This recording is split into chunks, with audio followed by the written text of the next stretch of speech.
있습니다. 우리 박민경 자매님, 한번 일어나시면 환영의 박수. 네, 아주 예의가 바른 청년입니다. 배꼽 인사를 하시고 반갑습니다. 이 시간에 우리 봉헌을 위해서 같이 기도하겠습니다.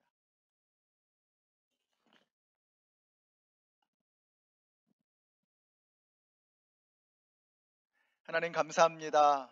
이번 한 주간도 주님의 은혜 속에서 이렇게 건강하고 밝은 모습으로 살다가 주의 전에 나오게 하시니 너무나 감사합니다.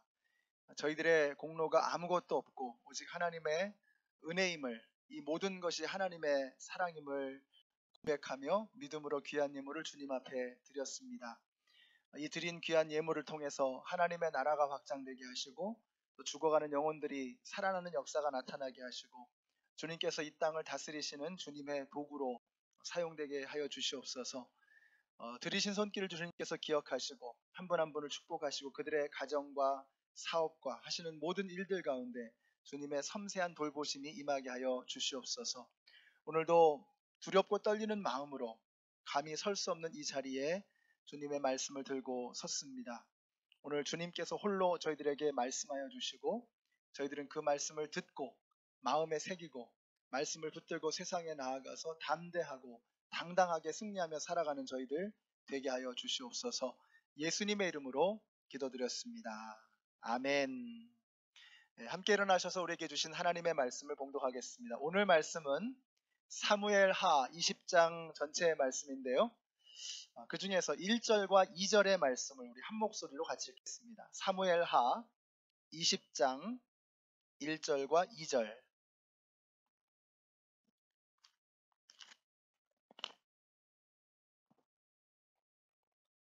네, 함께 읽습니다. 시작.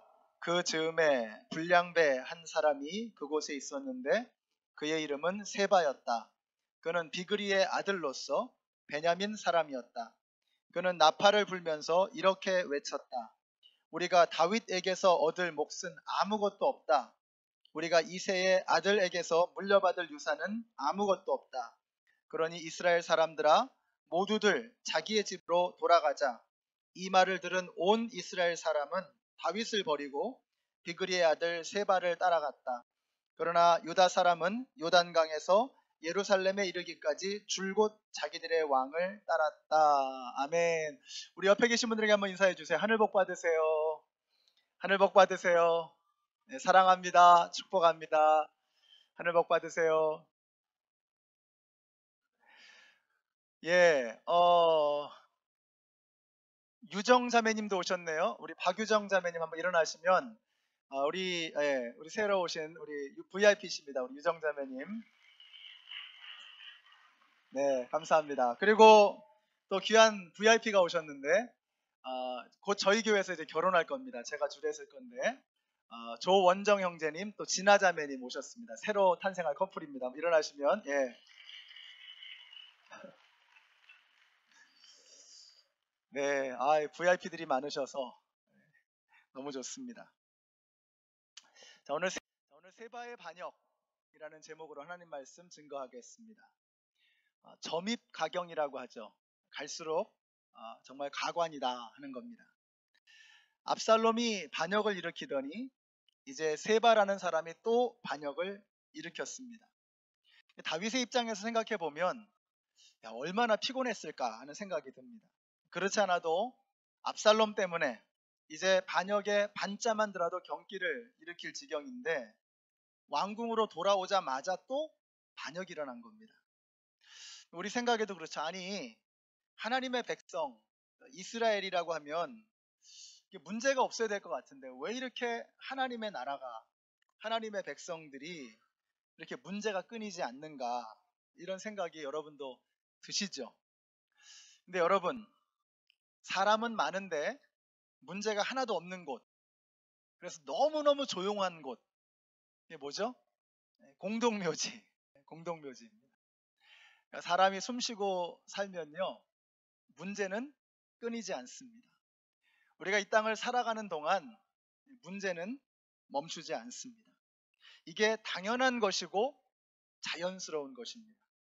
오늘 여기 나오신 분들 중에서 문제가 없는 분은 단 한 분도 없으실 겁니다. 나는 문제가 전혀 없어. 이런 사람이 진짜 문제입니다. 나는 문제가 전혀 없는 남편이야.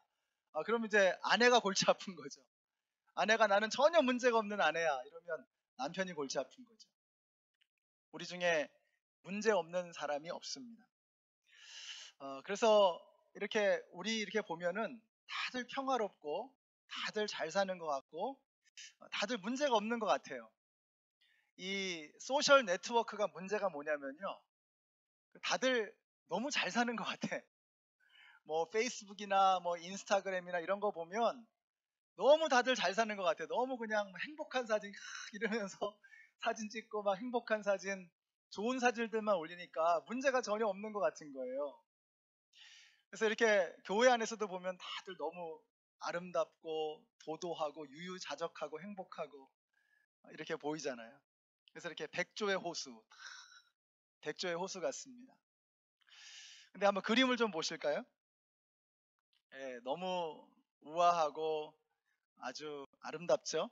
평화롭죠? 자, 근데 밑에서는 어떻게 되고 있을까요?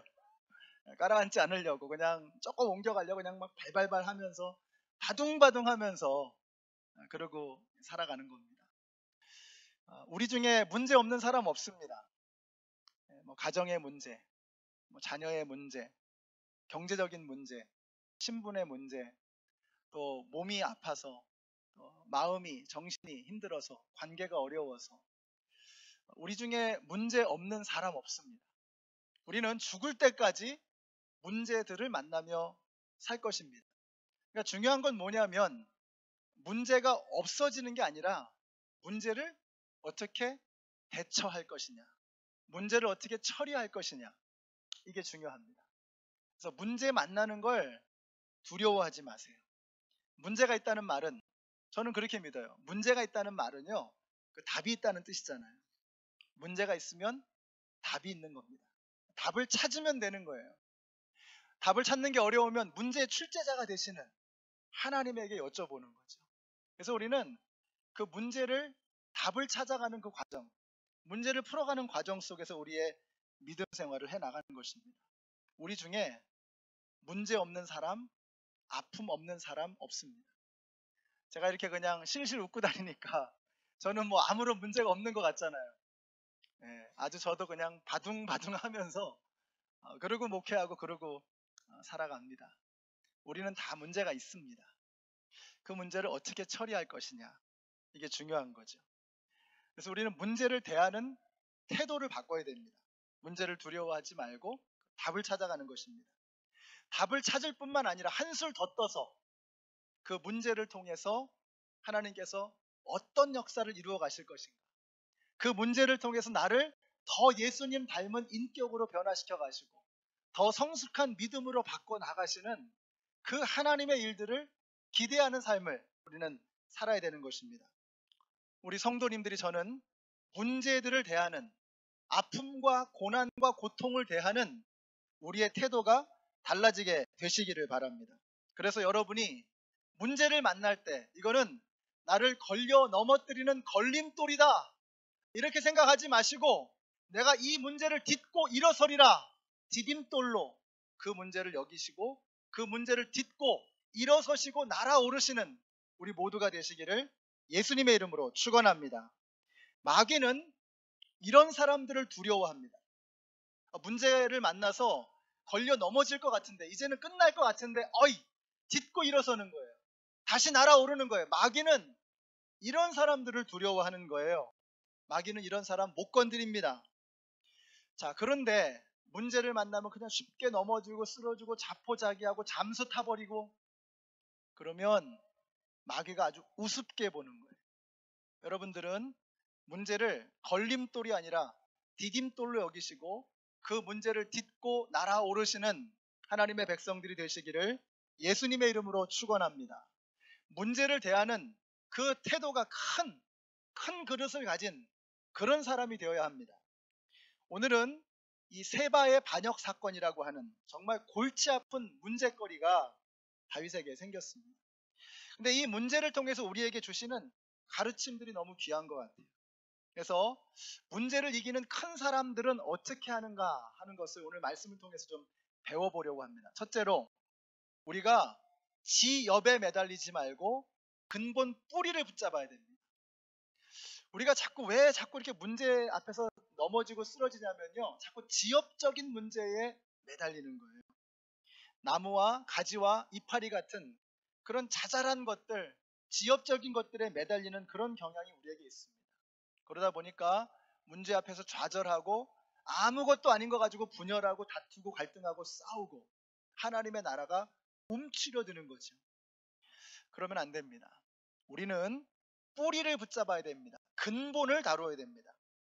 여러분, 세바의 반역 사건이 어떻게 시작이 됩니까? 오늘 본문에 20장 바로 앞에를 보시면은요, 이 다윗의 정계 복귀, 예루살렘 복귀를 앞두고 큰 싸움이 벌어지는데 유다 지파와 나머지 지파가 서로 다툼을 벌이는 거예요. 유다 지파에서는 우리가 남이가, 다윗은 우리 혈족이라 이거죠. 우리 혈통이라 이거죠. 그러니까 우리가 주도권을 잡아야 된다. 이게 유다 지파의 생각이었습니다. 나머지 지파는 우리가 숫자가 많다 이거죠.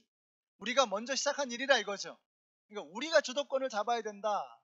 근데 이게 뭐가 중요합니까? 이게 혈족이라는 게, 같은 혈통이라는 게, 같은 동네 사람이라는 게, 같은 학교 나왔다는 게, 같은 지역 사람이라는 게, 그게 뭐가 중요하냐고요. 숫자가 좀 더 많다는 게 이게 뭐가 중요합니까? 이건 아무것도 중요한 문제가 아니에요.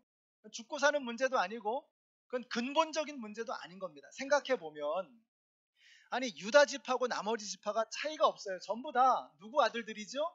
야곱의 아들들 아닙니까? 아브라함과 이삭의 후손들 아니에요. 다 같은 핏줄이에요. 같은 혈족들이에요. 그게 갈라질 이유가 없습니다.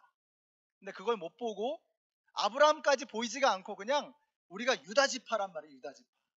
우리가 베냐민 지파란 말이죠. 여기에 매여 있으니까, 지엽, 가지와 이파리에 매여 있으니까 근본 뿌리를 보지 못하니까 분열되는 거예요. 갈라지는 거예요. 이래가지고는 하나님의 나라가 든든하게 설 수 없는 것입니다. 왜 이 모양이 되었나? 뭐가 중요한지를 모르는 거예요. 놓쳐버리는 것입니다. 우리 사랑하는 성도 여러분, 우리가 자꾸만 지엽적인 일들에 매이게 될 때, 이게 뭐 죽고 사는 문제도 아니고 정말 중요한 문제도 아닌데 그런 자질구레한 일들, 사소한 일들에 매여 있으니까 자꾸 이렇게 소음이 일어나는 거예요. 자꾸 분열이 일어나는 거예요. 갈등이 일어나는 거예요. 그래서 세바의 반역 사건이 거기서부터 시작이 되거든요. 우리가 그래서 작은 것에 불평하고 서로 컴플레인하고 서로 투덜거리고 이러면서 서로 상처 입히고 디스커리지하고 그러면 그걸 누가 좋아할까요? 마귀가 좋아하죠. 이 마귀가 너무너무 좋아하는 거예요. 여러분, 영국 속담에 이런 말이 있어요. 목동들이 서로 다투면 누가 좋아할까요? 늑대가 행복해한다. 목동들이 서로 다투면 늑대가 행복한 거예요. 성도들이 서로 다투고 불평하고 수근거리고 갈등하면 누가 좋아할까요? 마귀가 좋아하는 거예요. 사랑하는 성도 여러분, 우리가 마귀를 기쁘게 하는 일에 우리의 삶을 들여서야 되겠습니까? 우리는 하나님을 기쁘게 해드리는 일, 하나님을 행복하게 해드리는, 하나님의 입가에 미소가 짓게 되어지는 그런 일을 위해서 우리의 삶을 헌신하는 그런 사람들이 되어야 합니다. 그러려면 지엽적인 문제에 매달리지 마시고 큰 그림을 보세요. 하나님의 나라, 하나님께서 기뻐하시는 일, 큰 그림을 볼 수 있어야 돼요. 뿌리를 붙잡아야 됩니다. 근본을 붙잡아야 돼요. 그러면 우리가 주님 안에서 하나가 될 수 있어요. 믿음의 주요, 온전케 하신 인 예수를 바라보자. 근본이 되시는, 생명의 근원이 되시는 예수를 바라보면 우리가 사소하고 자질구레한 모든 문제를 극복하고 하나가 되어질 수 있는 것입니다. 세바의 반란이 어디서 시작이 되었나? 쓸데없는 자질구레한 아무것도 아닌 중요하지도 않은 그런 일들에 목숨을 걸기 시작할 때 그들이 분열되고 갈라졌던 거, 이게 마귀가 좋아한다는 거예요. 자, 우리가 세바의 반란을 통해서 배우는 또 한 가지는 뭐냐면, 두 번째로 우리는 불량배가 되지 말고 제자가 되어야 한다는 것입니다. 1절 한번 보세요. 1절. 그 즈음에 불량배 한 사람이 그곳에 있었는데 그의 이름은 세바였다. 그러니까 이 세바라고 하는 사람을 처음으로 소개를 하면서 딱 떠오르는 첫 번째 단어가 뭐예요? 이 사람은 뭐예요? 불량배였다. 야, 그러니까 세바 입장에서 생각하면 너무 막 기분 나쁠 것 같아요. 제가 우리 김 집사님을 소개하는데, 김 집사님은 불량배이십니다. 그러면서 뭐 성경도 많이 읽으시고 뭐 교회도 안 빠지시고 봉사도 열심히 하시지만 이분은 근본이 불량배세요. 뭐 이러면서 소개를 한다 그러면 기분 되게 나쁠 거 아니에요. 세바가 불량배였다는 거예요. 근데 이 불량배라고 하는 단어가 참 재밌는 단어입니다. 벨리알이라는 단어를 쓰거든요. 히브리어로 벨리알. 근데 이 벨리알이라고 하는 단어는 쓸모없는 자라는 뜻이에요. 쓸모없는 자, 쓰잘데기 없는 인간, 이런 뜻입니다. 근데 이 벨리알이라고 하는 단어를 사도 바울이 사용하거든요. 이렇게 말씀합니다. 그리스도와 벨리알이 어떻게 화합하며 믿는 자가 믿지 않는 자와 더불어 함께 차지할 몫이 무엇이며 하나님의 성전과 우상이 어떻게 일치하겠습니까? 그러니까 그리스도와 함께 대비시켜서 나온 이름이 벨리알입니다. 벨리알은 사탄 마귀를 상징하는 거예요. 사탄 마귀처럼 쓸모없는 존재가 또 어디 있습니까? 그런데 세바가 어떤 존재라고요? 벨리알이라는 거예요. 쓸모없는 인간, 마귀 같은, 마귀에게 노예처럼 도구처럼 사용되어지는 그런 인간이다 라고 성경은 못을 받고 시작을 하는 거예요. 이 벨리알, 하나님의 나라를 무너뜨리는 그런 마귀적인 그런 존재라고 하는 것입니다. 그런데 이 쓸모없는 자가 뭐라고 하느냐? 1절 끝에 보시면 세바가 나팔을 불면서 이렇게 외치는 겁니다. 우리가 다윗에게서 얻을 몫은 아무것도 없다. 우리가 이새의 아들에게서 물려받을 유산은 아무것도 없다. 그러니 이스라엘 사람들아 모두들 자기 집으로 돌아가자. 이제 다윗 당신에게서 얻을 게 없다는 거예요. 이제는 당신 별 볼 일 없다 이겁니다. 당신 따라다니다가는 내가 쪽박 차겠다 이겁니다. 그러니까 더 이상 당신에게는 소망이 없으니 당신 따라다니지 않겠습니다. 그럼 각자 집으로 가십시다. 이런 얘기를 하는 거예요. 다윗이 어떤 사람인가는 전혀 관심이 없어요. 다윗이 하나님의 마음에 합한 사람이고 하나님께서 기름 부으신 이 나라의 왕이고 전혀 중요하지 않아요. 더 이상 다윗은 나에게 물려줄 몫이 없다 이겁니다. 분깃이 없다 이거예요. 나한테 도움이 안 된다는, 유익하지 않다 이거예요. 그러니 당신을 떠나겠다는 겁니다. 이게 불량배 같은 태도입니다. 쓸모없는 인간의 모습. 나에게 필요한 것만을 추구하다 보면 나는 어느새 이 세상에서 쓸모없는 존재가 되는 거예요. 한번 생각해 보세요. 나한테 필요한 것이 무엇인가만을 주구장창 따라다니는 인간. 그런 인간은 정말 이 세상에 아무데도 쓸데가 없는 그런 인간이 되고 마는 거예요. 그게 바로 마귀입니다. 그게 바로 마귀에게 붙들려 사는 인생인 거예요. 오늘 여기 나오신 우리 모든 성도님들, 나뿐인 것은 나쁜 것이라고 말씀드렸죠. 나밖에 모르는 게 그게 나쁜 거예요. 그게 마귀적인 것입니다. 그게 하나님을 슬프게 해드리는 일인 것입니다.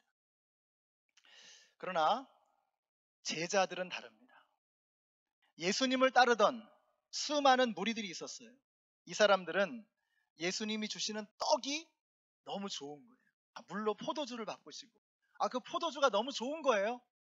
예수님이 병을 고쳐주시고 기적이 너무 신기하고 나한테 도움이 되는 거예요. 그래서 예수님 주위에는 많은 무리들이, 큰 무리들이 따라다녔어요. 그게 무리들입니다. 근데 이 사람들이 그냥 어느새 싹 다 없어져 버리죠. 예수님께서 말씀을 하세요. 내가 이제 생명의 떡이다. 내가 갈 길은 이런 길이다. 나는 앞으로 이러이러한 삶을 살아야 된다. 이런 죽음을 죽어야 된다. 자, 이런 말씀을 하니까 사람들이 수근수근 거립니다. 예수님이 왜 갑자기 분위기 안 맞게 왜 이상한 말씀 하시지? 수근수근 거리면서 이런 얘기를 해요. 이 말씀은 어렵도다.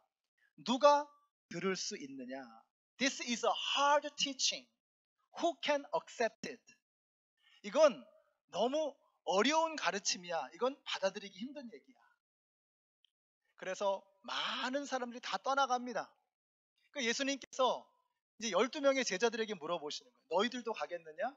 그랬더니 베드로가 여기서 기가 막힌 대답을 하죠.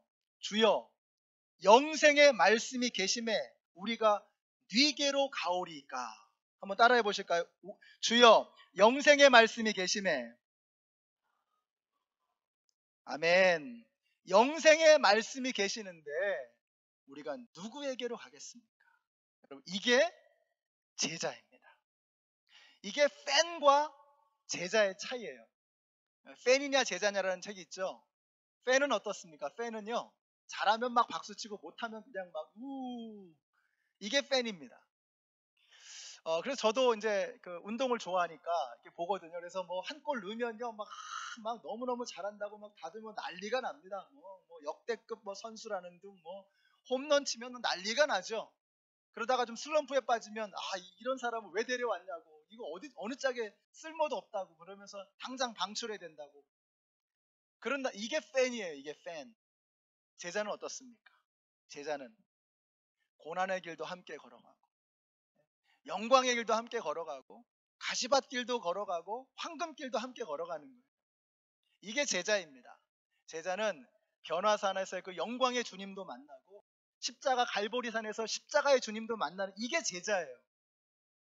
그런데 불량배는 자기에게 유익하냐 안 하냐, 이거 하나만 중요. 이게 불량배입니다. 이게 벨리알이에요. 이게 쓸모없는 인간이라는 거예요.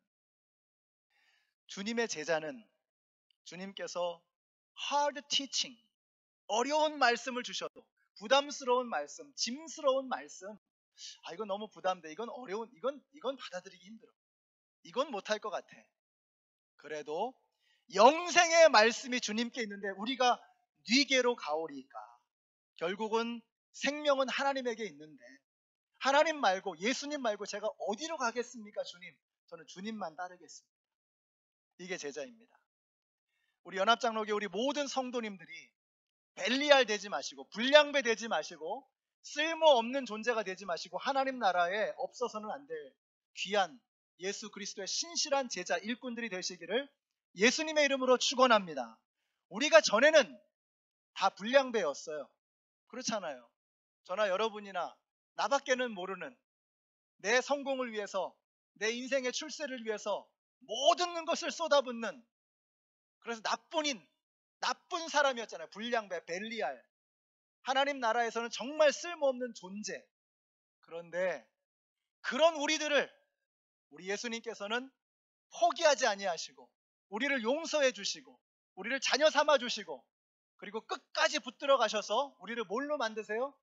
예수님을 닮은 하나님의 백성으로, 예수님의 제자로, 그리스도인으로 우리를 만들어 가시는 겁니다. 우리가 지난 주 수요일 날 저희가 배웠던 그 로마서를 이제 3장을 공부하면서 배운 것 중에 마지막이 The Perseverance of the Saints. 이게 무슨 말이냐면요, 성도의 견인이라는 뜻입니다. 그러니까 우리 하나님께서 두 번째 나오는 게 Unconditional Election이잖아요. 하나님이 우리를 무조건적으로 선택해 주셨다는 거예요. 그러니까 우리가 뭐 잘나서 대단해서 뛰어나서 그래서 그리스도인 된 게 아니고, 우리를 그냥 unconditionally, 조건 없이 그냥 우리를 선택해 주셨다는 거예요. 자, 우리를 선택해 주신 그 하나님께서 우리를 끝까지 붙들고 가신다는 거예요. 여러분, 이게 복음입니다. 복음.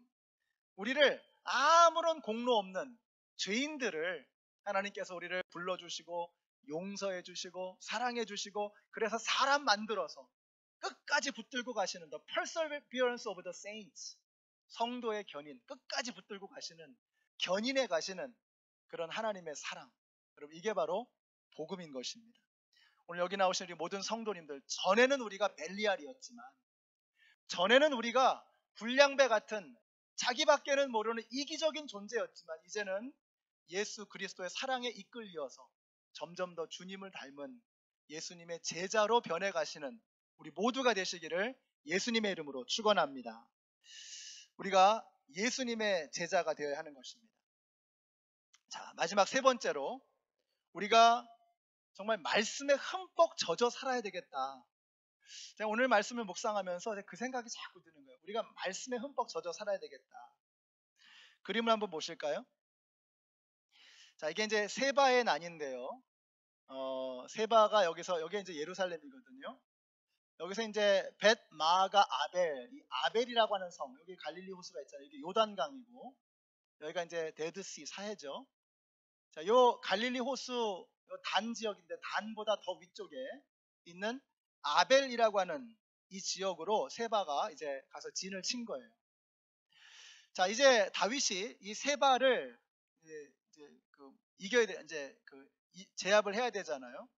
그래가지고 아마사라고 하는 사람을 군대 장관으로 세워가지고 이제 세바를 치려고 하는 겁니다.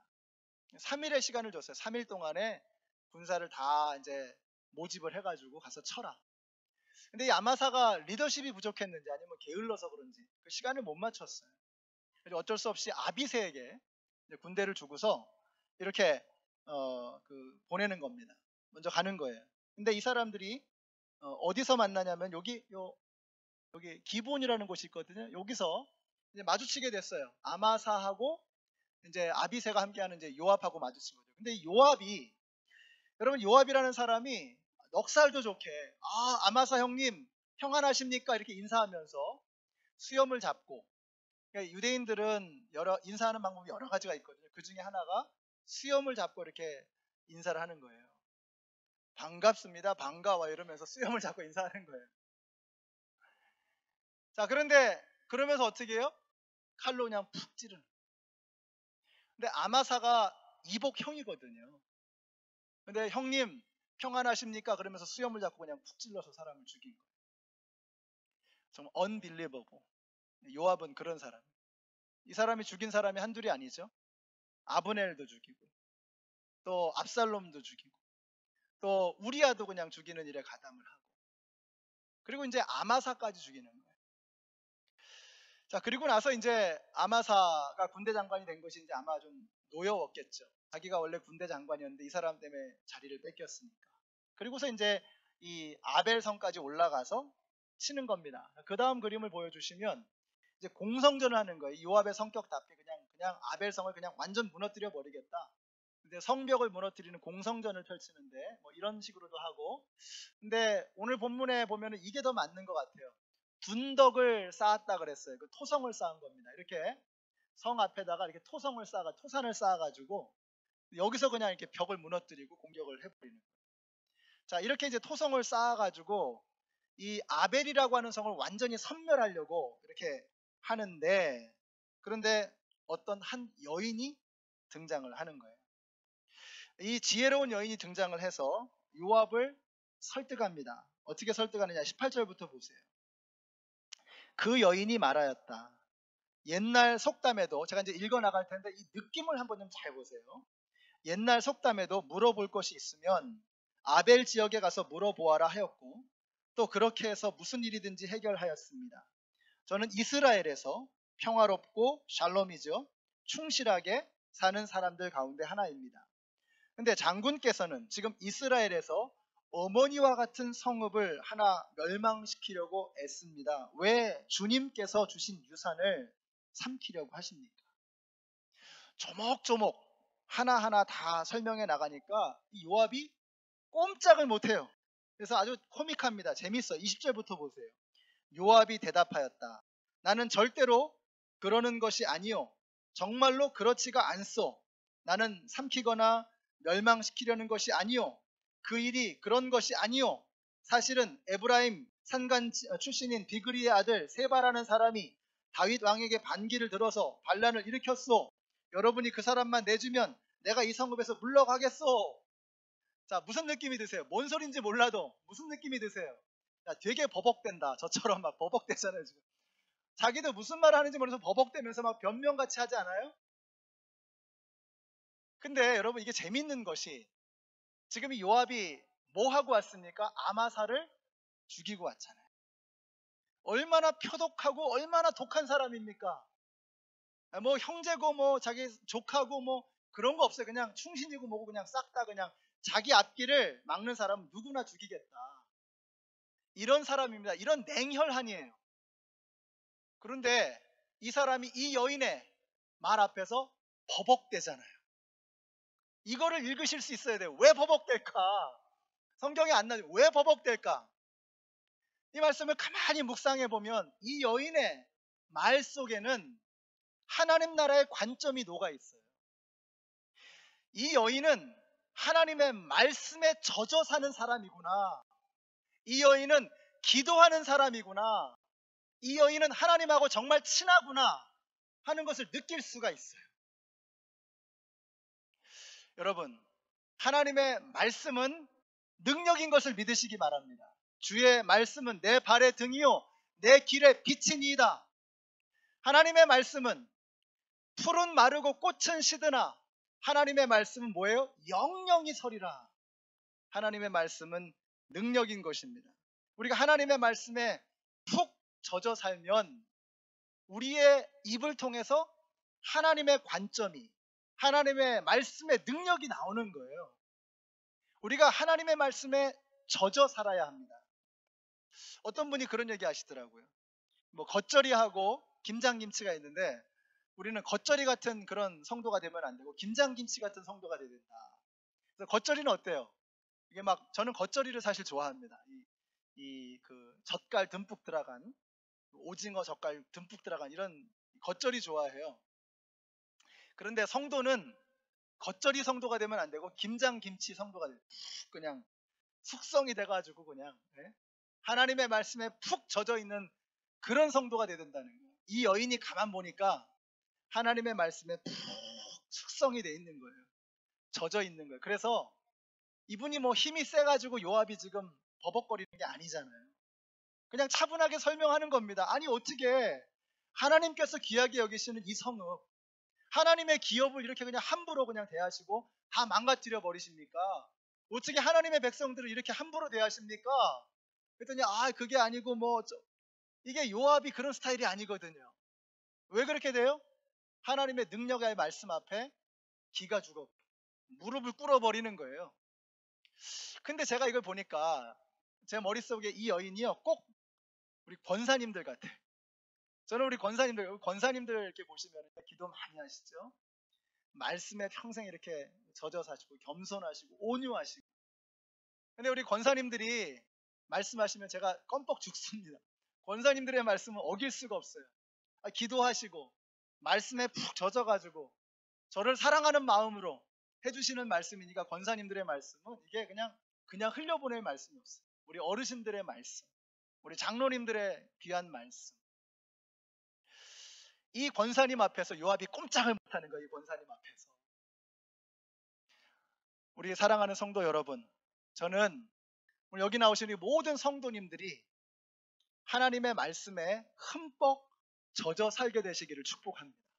우리 교회에 하나님의 말씀이 차고 넘쳐요. 월요일부터 토요일까지 아침마다 묵상 편지 보내드리잖아요.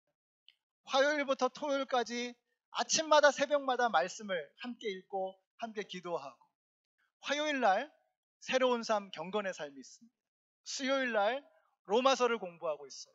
주일날 창세기를 우리 송 목사님이 또 가르치시고, 또 우리 사무엘 하를 지금 우리 공부하고 있고, 그리고 여러분 목장에서 매주마다 10분 성경 공부하시잖아요.